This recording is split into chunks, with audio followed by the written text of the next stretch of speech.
Assalamualaikum warahmatullahi wabarakatuh. Jumpa lagi dengan Rani, financial planner dan praktisi asuransi. Hai teman-teman, lama tidak jumpa ya.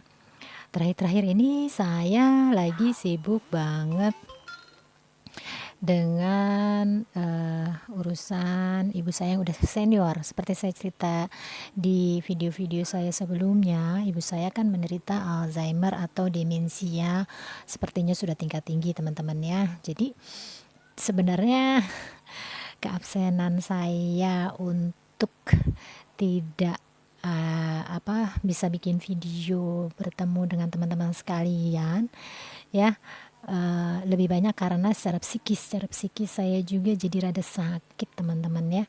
Maksudnya bukan sakit sih, lelah ya teman-teman, lelah.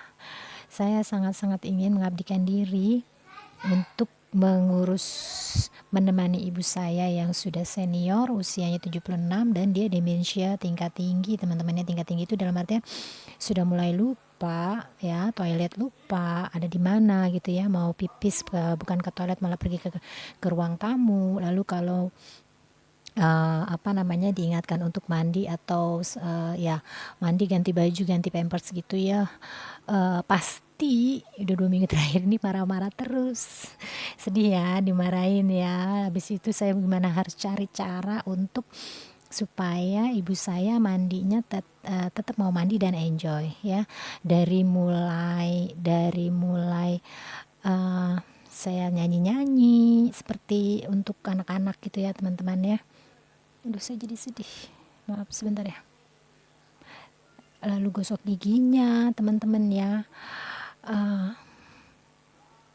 Saya nggak tahu, ibu saya tuh bisa teriak keras banget seperti saya tuh ingin menyakiti beliau gitu lah teman-teman ya. Sehingga saya kadang juga keluar air mata teman-temannya karena sedih. Saya seperti bersama dengan orang yang tidak saya kenal sama sekali. Ibu saya itu tidak seperti itu teman-teman ya. Jadi ya itulah yang membuat saya menjadi sangat sedikit, nggak sangat lah ya, sedikit depres teman-teman. Tapi saya mencoba mengerti dan semangat lagi seperti teman-teman ya. Jadi cerita ini adalah untuk mengingatkan teman-teman sekalian bahwa demensia atau Alzheimer itu di usia tua teman-teman ya sulit ya. Tapi saya kok nggak tega ya kalau ibu saya dihandle sama orang lain.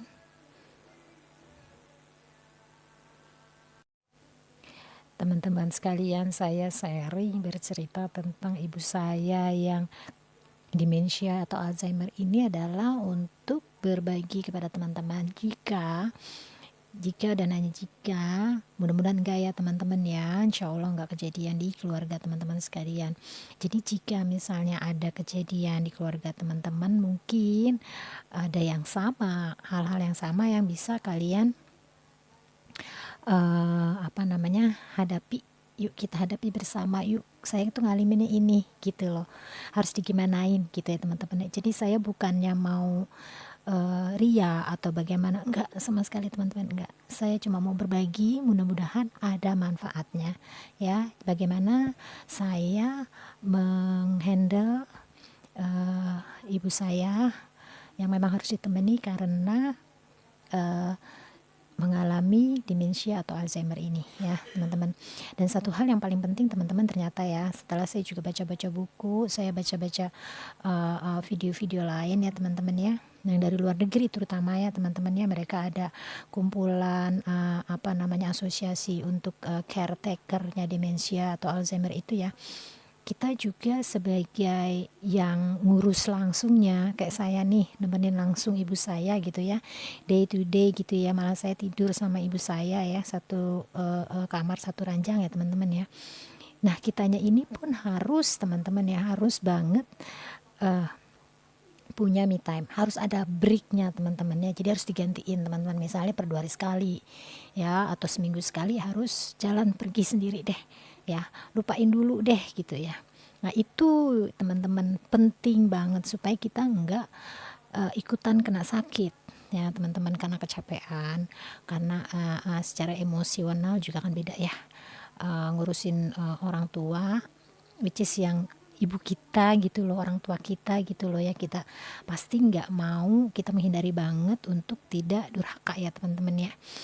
Eh, Beda dengan kita ngurus anak kecil, bayi gitu ya, anak kita sendiri, sangat-sangat beda loh teman-teman ya. Jadi ini adalah untuk sharing aja ya teman-teman ya. Ini sebenarnya saya obrolin untuk diri saya sendiri teman-teman ya, nggak apa-apa kan.